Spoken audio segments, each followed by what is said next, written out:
સમાચાર ઉત્તર પ્રદેશથી કે જ્યાં બનારસ હિન્દુ યુનિવર્સિટીમાં ફરીથી બબાલ થઈ હતી। યુનિવર્સિટીમાં વિદ્યાર્થીઓના બે જૂથ વચ્ચે પથ્થરમારો થયો હતો। વિદ્યાર્થી જૂથ વચ્ચે અથડામણની ઘટના બાદ તણાવભર્યો માહોલ જોવા મળ્યો હતો। એક વિદ્યાર્થી ઇજાગ્રસ્ત છે, સારવાર માટે હોસ્પિટલમાં ખસેડવામાં આવ્યો હતો। માહિતી મળતા જ તંત્ર અને પોલીસની ટીમ આવી હતી એક્શનમાં।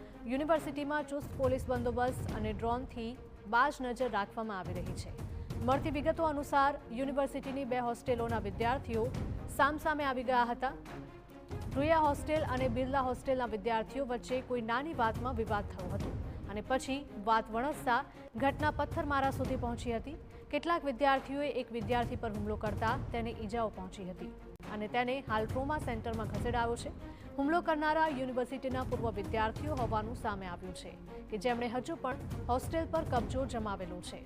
પોલીસે આરોપીઓ વિરુદ્ધ કાર્યવાહી શરૂ કરી દીધી છે, તો હાલ વિદ્યાર્થીઓના રૂમની પણ કરવામાં આવી રહી છે તપાસ।